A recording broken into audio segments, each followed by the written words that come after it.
This is Andi Purewal for Boxing News. I'm joined by former IBF World Middleweight Champion Darren Barker here in Birmingham. I was going to say London because this is where I always see you. So here we are in Birmingham. Darren, welcome to God's country, as I've said to Eddie Hearn. How are you finding your time here? I love Birmingham. I love it, and I've got fond memories of Birmingham because this is where we started this whole thing. Amir Khan, Samuel Vargas. I think it is 5 years ago, September. Crazy, yeah, but love Birmingham. But Birmingham. So, Yeah, you guys say Birmingham very differently to how it should be pronounced, how do you Darren. say it? Birmingham. You guys usually say Birmingham. Yeah, we rush it, don't we? It's very rushed, Birmingham. But here we are. I was going to start off by walking through the card, but as opposed to doing that, 10 years ago today, Darren, you became world champion. I'm sure I'm not the first one to remind you of that, but kind of just like looking back on that, it must feel like a long time ago. But yeah, just becoming champion for the first time 10 years ago. Incredible, mate. You see me smiling there. I still can't believe it. People say, does it seem 10 years ago? It doesn't. Since then, I've had 3 more kids. I've got 4 kids now. An awful lot has happened. Got married, so much has happened. But then when I think about the week, the fight itself, it doesn't seem 10 years ago. Crazy, but it's weird for me, mate, because it's like my life's work achieved. I just like everything I do now is a bonus. It's just incredible. I'm living the dream doing this, but it's I'm buzzing, mate. I look back and I know we're tearing the arse out of it a little bit every year. So, hey, Darren Barker when he won the world title. I think it has to end now after 10 years, but it does put a little smile on my face and fills me with pride, which I never feel proud of myself, but for that occasion, I do. You were for Matchroom, you were their first champion, obviously Eddie Hearn, obviously goes first signing as well to go on to become a champion. So, that must in particular be kind of like a momentous little occasion between yourself and Eddie, and it certainly seems to be that Eddie never lets anyone forget that, and you have quite a close bond together as well. Yeah, he's a friend of mine. We've been through a lot together, and I think all those years ago, 10 years ago, you see how passionate about boxing he is. And if anything, his passion for the sport has grown. So, yeah, we always have. With Eddie, there's not much seriousness. It's more taking the piss out of each other. So we have a bit of a joke about the journey, and certainly that week, that day in particular. Darren, with his kind of new champions, whoever picks up a title, he goes out, buys them a Rolex. Obviously, he went shopping with Joe Cordino. What did he do for you back then? He'd give me a job, hadn't he? I've probably made 10 times worth of 10 Rolexes. No Rolex for me, but I'm happy with a job. I don't know. I think if you pushed him, you might be able to go out shopping in the town centre this weekend. But yeah, here we are. When you are in and amongst kind of a fight weeks, does it take you back?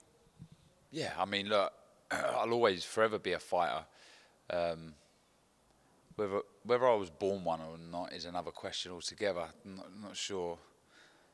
But I wanted to box so much. I wanted to be a champion so much. So when you're around all these fighters, these warriors, it brings it all back. I'll forever miss my arm being raised, that glory. But yeah, I buzz off seeing the new talent coming through. The old guard still fighting and representing their clubs and their families and their supporters. It's a buzz. Each time I'm here, my passion for the sport will never fade. I buzz off of it. It's not perfect, which I'm sure we'll touch on later, but it's the greatest sport in the world, and it's always stood the test of time. So let's all strive to make it better.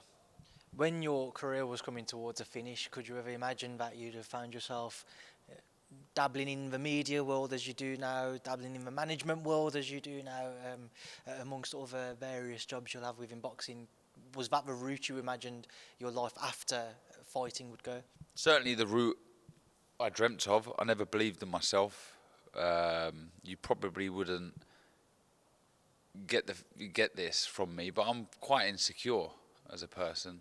Not so much now as I've got a bit older, but I never believed in myself. I would have loved to go back 15, 20 years ago, even longer than that, 30 years ago when I was a kid, saying, one day you'd be the commentator on fights, I would never would have believed you. And even after retiring, I wouldn't have believed you, because I just didn't feel I was articulate enough, clever enough, smart enough to hold this job and do this job. And there's probably some out there saying, well, you're still not.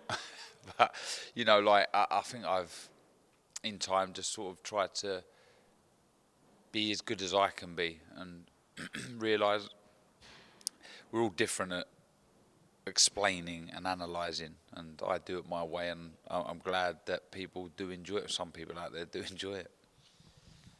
Darren, I think everybody enjoys it. You don't want to put yourself down there, but we're here now. We're in Birmingham. First show, as we mentioned, in about 5 years since that Amir Khan Sammy Vargas night, and we get a next-gen show. Galal Yafai returns. What are you expecting from that main event with Tommy Frank? I think, if I'm honest, a dominant display from Galal. Tommy Frank beaten in 10 by Jay Harris, and if I'm honest, I thought that was kind of the route we would go down. Galal betters that result, and then we see them fight for the British title. I think Eddie said today they was trying to get Harris for the British title for this fight, and it looks like they may be going down a different direction now. But yeah, the fight itself, I feel Galal is just levels and levels and levels, and some above Frank. There's no disrespect, but Frank is experienced when it comes to this format of boxing, professional boxing. But big fan of Galal, inside and outside of the ring. Good person, from a lovely family. A lot of respect for all the Yafais. I think he learnt an awful lot in Abu Dhabi. Galal didn't have things his own way, did he? I mean, not making any excuses for him, but the blister. Do you remember the blister? It's awful. I just think he just found out that day that it's a marathon, not a sprint. Some of these guys, notably the Mexicans, are handfuls. They're hard cases, and you've got to adjust, and you've got to fight smart sometimes. And I think he's become, or will become, a better fighter because of that night. And that's so impressive. 4 fights in, 4 slated 10-rounders. But going back to your original question, I feel it would be a dominant display from Galal. Everybody knows about what Galal obviously achieved in an amateur, and I've asked a couple of people this. I'll ask you as well. At what point do you feel like we get that real breakout performance in the professional ranks from Galal, or do you think that we've already had it? No. I think it's still out there. Is Frank the one to bring it out of him? I'm not 100% sure. And the reason I say this, I think the better the opposition, the better we'll see Galal. And Galal is levels above Frank, let's get it right, but it is only his 5th contest, so I think it's very good matchmaking, if I'm honest. But yeah, I think we'll see glimpses, I think we'll see a lot of brilliance from Galal Saturday night. Like I say, the only way I can describe this and what I expect to see is a dominant performance Saturday night. So you got Sol Dacres on the undercard and the poster behind yourself. I'm interested to get your thoughts on him, what you're expecting, and do you agree with Eddie's comments that he's somewhat of a sleeping giant in the heavyweight mix across the world in terms of kind of the next generation coming through? Yeah, a very good fighter, very laid back, and sometimes that can filter, his laid back personality can filter into the ring a little bit, sort of calm, relaxed, sometimes doesn't go through the gears, but when he does, he's a joy to watch. He really is. He'll take some beating. I think against Sokolowski, I was so impressed. I thought that might be a difficult night for him, but he absolutely breezed home in that fight. And I expect this one to be slightly tougher. Chris Thompson, right? Yep. Yeah. Threw me a little bit then. Chris Thompson is, I tell you what, he's a big lump. He's not as tall as Sol, but he's a unit. He's an absolute unit, and very nimble on his feet for a big guy. Awkward southpaw. I think there's 7 KOs on his record, so he can punch a little bit. So I think Sol naturally will be patient. I think as the fight goes on, fight progresses, he'll get on top of Thompson, and I would like to think it would be a late stoppage. How do you think he fares in amongst with the other British middleweights, we say, the Frazer, Clarke, obviously the current champion Fabio Wardley and David Adelaide? Oh, he's got a chance. I think just keep doing the right thing, moving in the right direction, still learning his trade as a professional fighter. But there's so much to work with. Like I say, he's got every shot in his artillery, speed, agility for a big man, just that good ring IQ. So look, you'd have to put him in there with the mix. He's not far off at all. He's got the talent to do so anyway. Jordan Flynn and Kane Barker had a few choice words for each other earlier. Barker, I know, I've done, yeah. Yeah, I know. The worst thing is, I actually know Kane very well. I was second guessing Thompson's name there.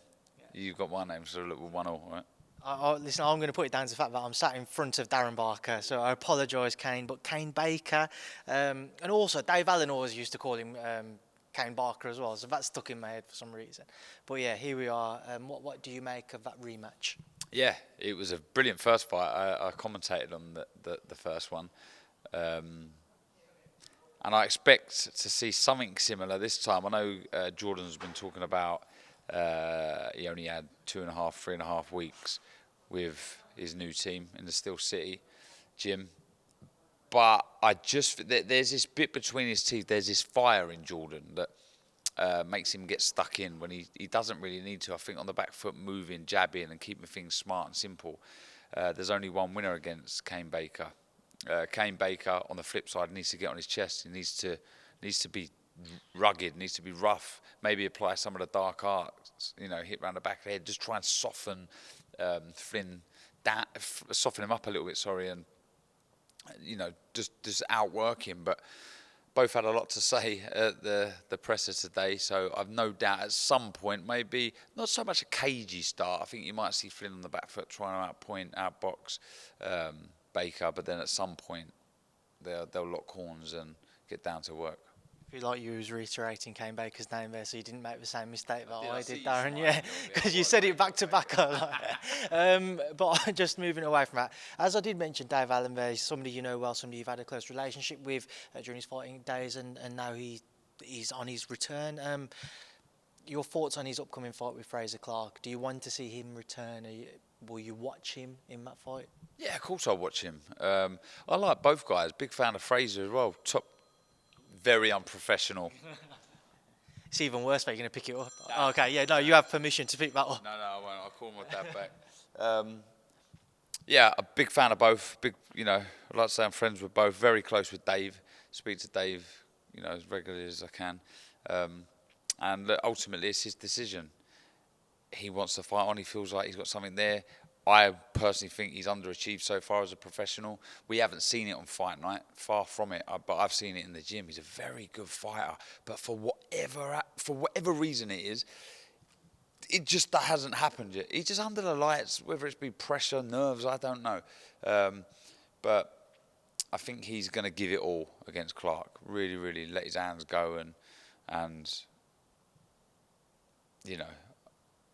I guess you could say it's his last roll of the dice. So he's going to leave it all in the ring. So I'll be watching that one. I have to ask Darren, and this is more so because you've obviously you worked alongside him on that trainer front. When he called time originally on his time as a professional boxer, he said he just didn't enjoy getting hit anymore. Obviously, this was on the back of him going in for the Alexander Usyk camp. You have a fighter turn around and say something like that. They return now. Can you get that hunger back? Can you turn around one day and think, you know what, I can give it another go? Or is it concerning, having heard those past remarks, that he's willing to get back in the ring despite what he said? Yeah, it is concerning. I'm not going to lie. I say that as a friend, not as a colleague or a former colleague or whatever you want to call it. It is, but obviously after, I'd probably retired 2-3 times during my career. I was convinced I didn't want to do it anymore. That fire comes back, and I think a good way of gauging it, though it is different, is sparring, getting in there and doing a bit of sparring and taking a couple of shots, and then you can sort of work out, do you know what, it's not too bad. So I'm sure Dave's done that. He has his reasons for wanting to fight again. One, underachieving. Two, I think, like everyone, would like more money. So, and he hasn't looked beyond this. Let's get it right. It's a tough fight, but he's going to give this everything. After this fight, then he can think about the future. But I think right now he's take one fight at a time. Let's give it everything against Frazer and see how it goes. But yeah, don't get me wrong. I will be not concerned or worried, but just hoping he looks after himself, in the fight. I don't want him to be reckless, though I can't imagine we would see a reckless Dave Allen. But I hope we see a precise, calculated Dave Allen, and he goes out, showing how good of a fighter he is. Darren, sticking with the heavyweight division, obviously last weekend in London we had the return of Anthony Joshua. He ended up facing Robert Helenius on the back of Dillian White's positive drug test. So just want to get your thoughts on AJ's return win against Robert. What did you make of it? 7th round stoppage, your thoughts? Yeah, a little bit cagey, a little bit tentative, I think. And to be honest, I was expecting and hoping that it would finish earlier. I think that most were. But then I think as you sort of digest the fight and you think about it, I think, Helenius had one hell of a shot there. He had his timing and distance from fighting the weekend before. And I think, do you know what? Ultimately, it was about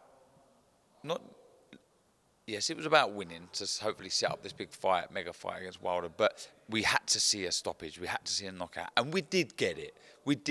It was a little bit like, oh, flipping heck. It's not going to be another Franklin, is it? Do you know what I mean? But he did get the job done. He did get it done in blockbuster, Hollywood style.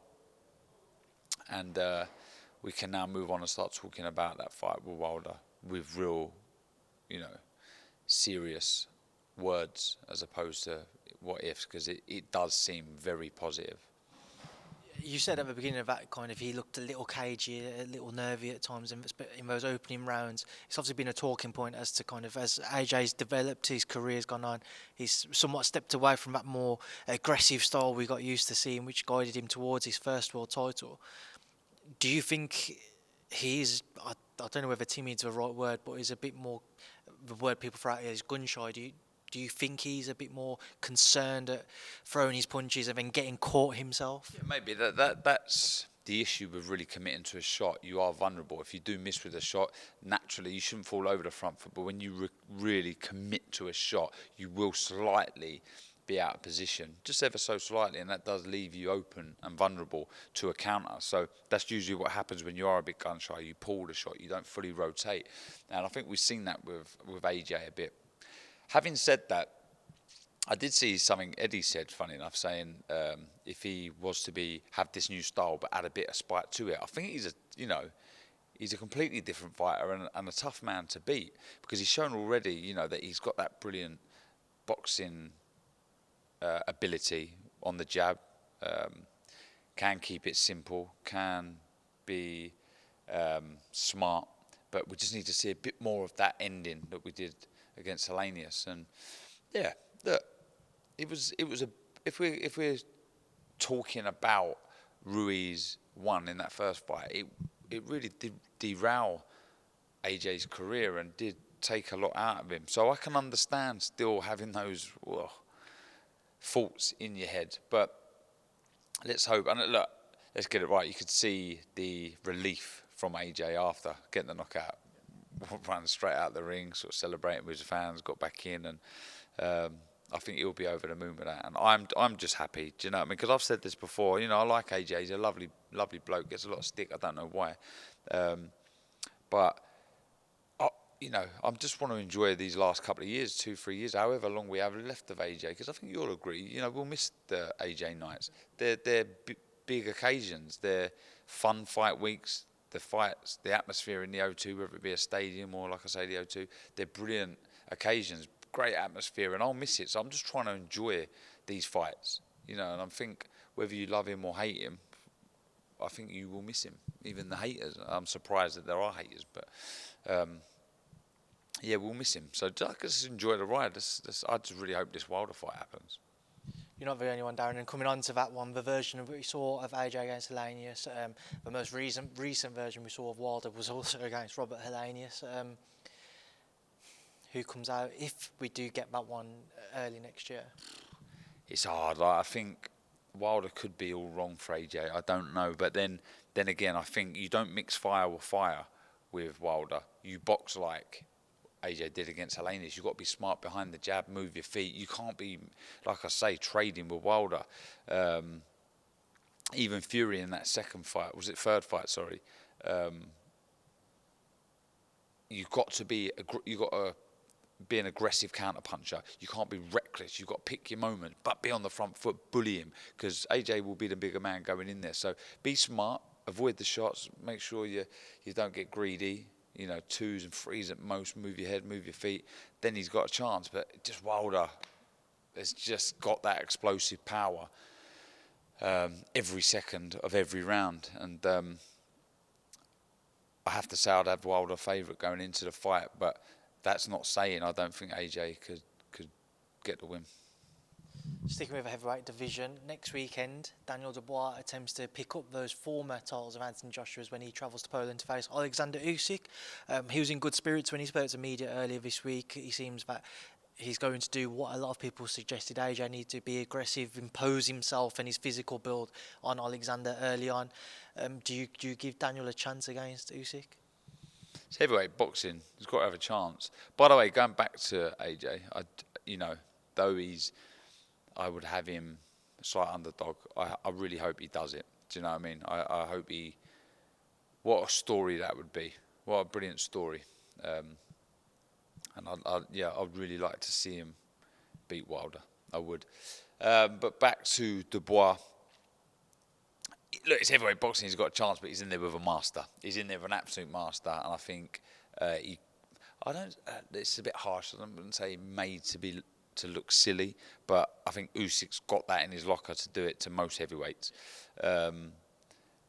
So I think I think you just said it there at the top there. Just impose his size and strength and power into the fight. I think the way you do that against someone like Usyk is target the body first with the straight shots, jab, right hand to the body, and then work back upstairs, because there's a lot of that movement from Usyk. So if you target the head, you can be made to look very silly. So I think straight shots to the body first. But I think Usyk comes out of that fight victorious, no doubt. And then moving on from that one, sticking with the division though, we see the rematch between Zhang-Joyce and Zhang-Joyce. Do you see a reverse result, or do we get the repeat in this one? I've got to say repeat, if I'm honest, because it was so dominant. I mean... Yeah, it was a very dominant performance. Look, by the way, Zhang is a very good fighter. I think he's really, really good. And I thought that when he fought Hrgovic, a fight in which I thought he won, was in there with this highly touted Croat, great amateur pedigree, as Zhang's got, but was destroying everyone. And I just think Zhang just showed what a classy fighter is, and then he's followed that up against Joyce. And yeah, I did worry about Joyce up at that higher level. You can't be taking shots like he was, silly shots and relying on your chin. You can't do that. You can do it so far, but not at that top level. And unless can you teach an old dog tricks? That's the worry. Can he change? I don't know. If he can, that's different. But if he fights the same he did, there's only one winner. Darren, earlier on we mentioned kind of the highs of the sport. We were speaking about yourself. You spoke about those AJ nights and the lows of boxing. It's been, I'd say, a tough period recently for Matchroom over the last year or so. Obviously, you go back to Conor's still ongoing case. Then obviously we had Dillian Whyte last week and Alycia Baumgardner. Yesterday, the news broke that she had also failed a PED test. Firstly, I just wanted to get your thoughts on what you might have seen the Baumgardner news break. Just flipping heck. Like, what is going on? It's like, it's mad. Like, it's mad. And you said it there. Like, it's such a shame. There's highs and lows. This sport is so good. It's so great. But right now, this is getting all the headlines, and it's driving me mad. It's sad. But yeah, just every time I hear it, I'm surprised. I'm like, wow. And I just hope the question is who next. It's all the time who next, who's going to be the next one, and it just overshadows a lot of good that's going on. Like this show, bit of a low-key show, a next-gen show, but though we've touched on it, I just hear a lot of murmurs and people talking about these tests, and it overshadows a lot of the good. So I just look, for the sake of the sport, I don't know what the solution is. You know, I don't know. You know, ultimately the fighter is responsible for what goes in the body, but whether I just don't know. Just somehow, let's all pull together. Let's make some better decisions and get this sport back on track. It's an interesting question I want to throw at you, Darren. I don't obviously imagine that back when you was fighting, testing was as prevalent back then, or it might be wrong. So non-stop. So it was obviously you was getting tested as much. But why do you think it is that in this current scenario then that we are seeing more positive tests returned? I don't know if the testing's changed. You know, are they searching a bit deeper, harder? I don't know. I mean, certainly more as an amateur, I was tested all the time. The knock at my door. In the pros, it was more when I fought. But there's an awful lot of testing went on. I don't know if the testing changed or what. I don't know. But yeah, it's just it's annoying. It's annoying because I'm very protective about boxing. So when I see a lot of people coping it off online, it pisses me off. You're not the only one, Darren. And I don't mean to interrupt you there, but it's I always speak to my friends who are all big boxing fans, and obviously whenever something broke, i.e. yesterday, all I get in the chat is everybody on it in boxing? Is this just an ongoing thing? And it's like, I'll open the chat and have like 70 messages, everybody asking me, and I'll just keep my opinions to myself outside of that chat. But it's like this is just kind of a general consensus which is being built around boxing now. How many people are cheating and they maybe haven't been caught, or they might have been caught, but it's all innocent and they haven't done it intentionally? There's a lot of questions which need to be answered, and I'm sure I'm not the only one who's kind of got those thoughts. Yeah, exactly. I'm exactly the same, and it winds me up. So, yeah, let's hope we get there in the end. I don't know what it is. I don't know. But yeah, let's keep our fingers crossed, though. One young man who you know well, who's had a tough time of it this past year, Conor Benn. Obviously, we had that news a couple of weeks ago that the National Anti-Doping Panel was going to lift his suspension so he could return. And a matter of hours ago, we saw that UKAD and British Boxing Board of Control have appealed that decision. So that case seems to be ongoing now. Just want to get your thoughts on the latest with Conor and how that's been such a tumultuous time as well. Yeah, I don't really know what that entails, what the procedure is going to be, and what then the outcome is. I mean, I don't kind of get it, but what I am a little annoyed about, again, going back to the annoying part, is I was looking forward to seeing Conor back in action. So if that delays it in this country, it's just, you know, more frustration, because they're you know, again, you talk about energy. When AJ fights, the energy and the atmosphere when Conor fights is electric, and it's something I want to experience again. So, yeah, let's see what happens. I don't really know what. So it's UKAD and the board. Appealed to who? Appeal it to who? National Anti-Doping Panel, who had lifted the suspension for Conor. Right. Okay. So that means he can't fight. Can he fight in the world? Can he fight everywhere other than UK? I'm not sure. Yeah, so let's hope this doesn't get drawn out too long, and we can get the result that we all hope, and we can see him fighting again. I know that obviously Eddie was always talking about the junior fight. He mentioned kind of, Josh Taylor. He's mentioned Liam Smith potentially, Cal Brook, amongst other names. Nothing obviously concrete whilst all of this has been ongoing, but certainly say when that news came out a few weeks ago that his suspension had been lifted, at least in the gym were the talks, or at least more confident talks about who he might return against. I haven't got a clue really, if I'm honest. There's kind of two routes for Conor, because he's a big draw, whether you like it or not. That is the case. He's got the world title route where he can go down, climb in the rankings to chase the big boys in the division, or with his name, like I say, he can go down the sort of big money fights. There's Pacquiao been banded about, Eubank Jr. That fight will always kind of capture the imagination of past and present fans because of the rivalry with the dad. So he's got options, Conor. So let's see what road he goes down. Does a Ben Eubank Jr fight still whet your appetite, even if Liam was to produce something similar to what he did in the first fight when they rematched? No, like, it does take a bit of a shine off the fight. You have to be honest. But on the flip side, if Eubank was to deal with Smith, then it's kind of, all right, I messed up that first fight. I've shown you that I can bounce back. Now let's have it. Then it's a big fight. But I think if he was to lose to Smith again, it doesn't have the same appeal. It would still be a fun fight and a fun build-up, but the fight wouldn't quite have that same attraction as it did back. What do you think does happen in Smith-Eubank Jr too? A repeat. I think Smith's just too complete, too good a fighter, and just he looks so at home and at ease when he's in the ring. Just so relaxed, nice high guard, picks the body shots really, really well, and just so comfortable under attack on the front foot. Just a complete fighter, if you like. And yeah, I think it's a similar outcome. All right, Darren, it's been a pleasure to catch up with you here in Birmingham. Obviously, I'll see you around the hotel and around fight week up until fight night. So enjoy the rest of your stay here, and I'll speak to you soon. Have you got me a present for it being my 10-year anniversary? Yeah, we're going to go for a mixed grill. That's the present. So. I'm a pescatarian. It's all right, there's fish pakora on it, so there's still fish for you to eat. But Darren, thank you.